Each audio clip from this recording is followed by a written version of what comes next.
Bismillahirrahmanirrahim. Assalamualaikum warahmatullahi wabarakatuh. Alhamdulillah. Alhamdulillahirabbil alamin wassalatu wassalamu asrofil anbiya wal mursalin sayyidina Muhammadin wa ala alihi washabbihi ajmain. Rabbi israhli sadri wa yassirli amri wahlul 'uqdatam min lisani yafqahu qawli. Halo teman-teman sekalian, sahabat yang mulia, apa kabar? Alhamdulillah, kita berjumpa lagi di dunia maya dalam keadaan sehat walafiat. Dan oleh karena itu, mari kita selalu bersyukur kepada Allah Subhanahu wa taala atas segala karunia yang telah diberikan kepada kita yang begitu banyak dan mustahil kita bisa menghitungnya. Di antaranya adalah karunia kesehatan, karunia kesempatan, karunia umur panjang yang barokah, dan tentu karunia yang paling agung adalah karunia iman dan Islam. Karena dengan keduanya itulah kita akan selamat fit dunya wal akhirah.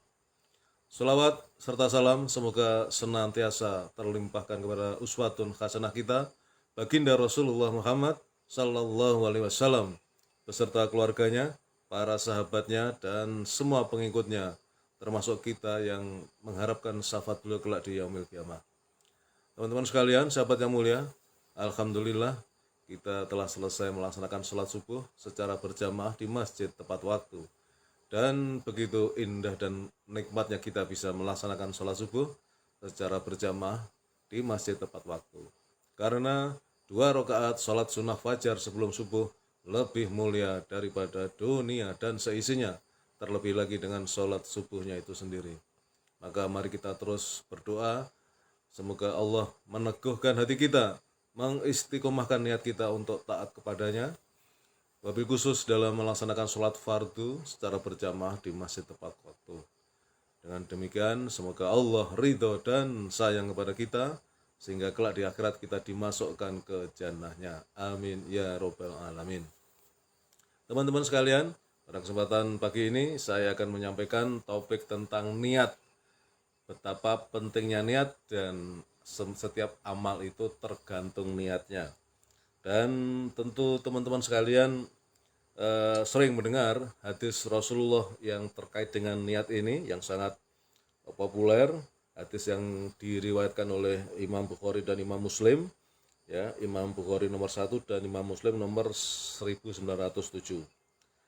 Innamal a'malu binniyat wa innama likulli imri'in ma nawa faman kanat hijratuhu ila Allah wa rasulihi fa hijratuhu ila Allah wa rasulihi wa man kanat hijratul lidunya yusibuhu aw amratihi yankihuha wa hijratuhu ila ma hajara ilaih.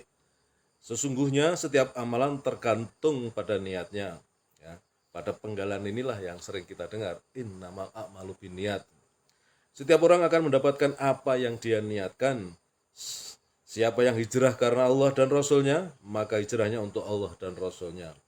Siapa yang hijrahnya karena mencari dunia atau karena wanita yang dinikahinya, maka hijrahnya kepada yang dia tuju itu. Nah, teman-teman sekalian, ini adalah hadis Rasulullah sebagai payung atau dalil ya tentang pentingnya niat di dalam setiap kita beramal soleh. Nah, niat itu artinya apa ya? Niat itu artinya tujuan. Kemudian Imam Nawawi mengartikan niat sebagai menuju ke sesuatu dan berkeinginan untuk melakukannya. Jadi singkatnya, niat diartikan sebagai suatu tujuan dan keinginan. Tadi seperti yang dikutip dari hadis Bukhari dan Muslim bahwa sesungguhnya amal itu tergantung pada niatnya dan setiap orang akan mendapatkan balasan sesuai dengan apa yang diniatkannya itu, ya. Teman-teman sekalian, sahabat yang mulia, pentingnya niat dalam Islam. Niat disebut sebagai dasar dan kunci suatu amal perbuatan.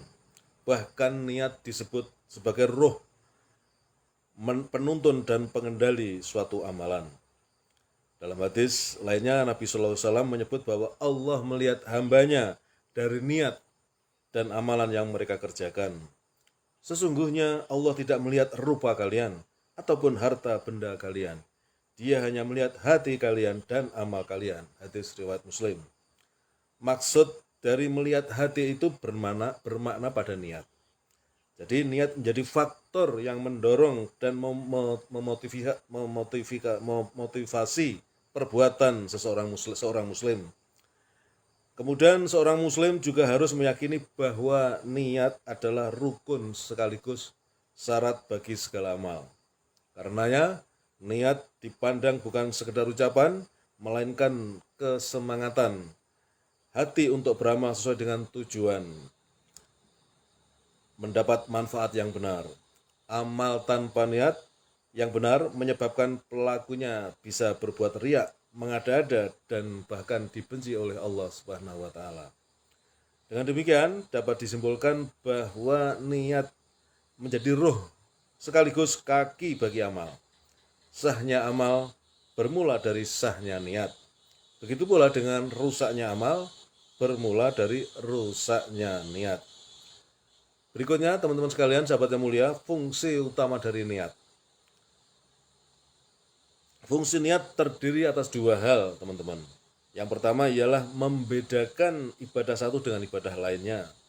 Kemudian yang kedua, niat berfungsi membedakan tujuan seorang muslim dalam mengerjakan ibadah.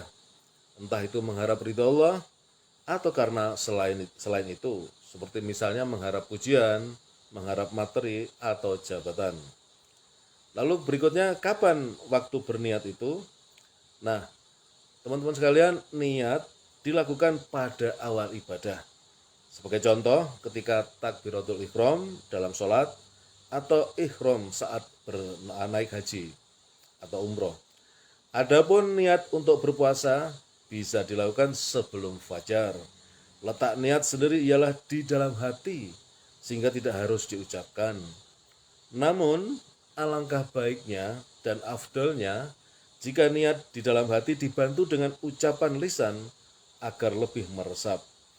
Ketika berniat, disyaratkan menentukan apa yang diniatkan.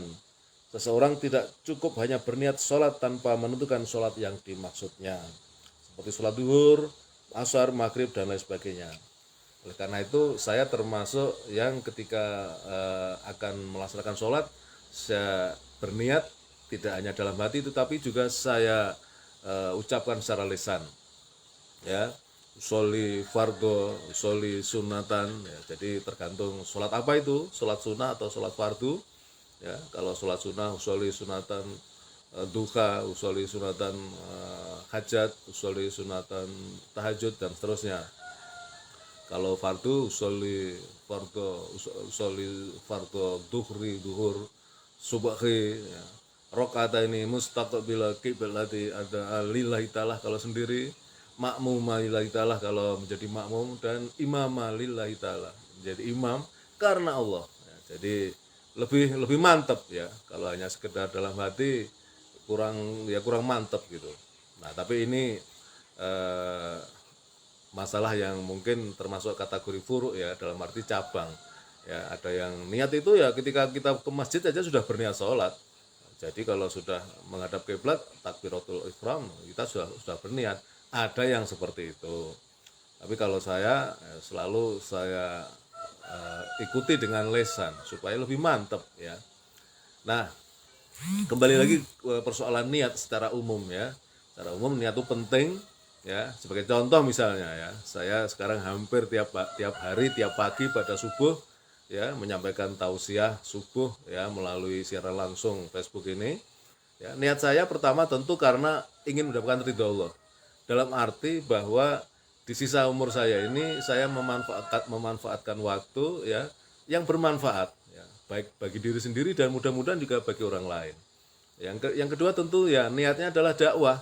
Ya, meskipun saya berulang-ulang mengatakan saya bukan ustadz lulusan pondok ya, apalagi saya kiai, bukan, saya orang biasa, tetapi saya memahami dan ingin melaksanakan perintah bahwa dakwah itu adalah kewajiban bagi setiap muslim. Dakwah ya, kalau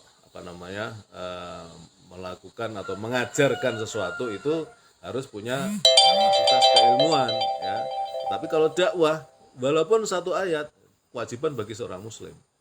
Ya, itu yang kedua niat saya. Niat yang berikutnya, karena setelah siaran langsung ini kemudian saya upload di YouTube ya, jadi penyebaran dakwah bisa lebih lebih lebih luas, tidak hanya di Facebook tapi juga di YouTube, dan yang penting lagi terdokumentasikan ya, sehingga setiap saat saya ingin melihat apa yang saya sampaikan ya, saya bisa tinggal mengeklik aja. Dan yang lebih penting lagi, ketika saya meninggal dunia, ya, apa yang saya lakukan ini masih bisa disaksikan. Artinya bahwa jejak digital ini jejak digital yang insya Allah dalam kerangka dakwah ya, dan oleh karena itu mudah-mudahan menjadi satu ilmu ya, ilmu yang kemudian terus bisa dilihat ya, syukur-syukur diamalkan. Ketika diamalkan oleh orang lain itu, maka saya mendapatkan pahala jariah meskipun saya sudah meninggal. Demikian teman-teman, luruskan niat kita semua ya. Seperti ketika kita mencoblos dalam pemilu dan pilpres kemarin, luruskan niatnya ya. Niat kita adalah memilih pemimpin yang amanah, pemimpin yang jujur, pemimpin yang bisa dipercaya ya. Insya Allah dengan begitu ya, walaupun mungkin karena sekarang belum ada pengumuman resmi ya, yang menang siapa. Meskipun jagoan kita kalah, tetapi karena kita berniat, kita memilih pemimpin yang tepat, insya Allah ya, itu akan meringankan hisab kita. Ketimbang kita memilih pemimpin yang jelas-jelas salah, track recordnya, ya, program-programnya, apa yang dia ucapkan, dan segala macam itu, ya, kalau dia nanti berkuasa, ya kan, membuat kebijakan yang zalim, yang menyengsarakan rakyat, maka kalian yang memilihnya juga dapat dosa jariah. Ya, kira-kira itu yang bisa saya sampaikan. Kebenaran datang dari Allah. Bila mana saya dalam menyampaikan ini ada salah kata, silaf kata, mohon dibukakan pintu maaf. Assalamualaikum warahmatullahi wabarakatuh.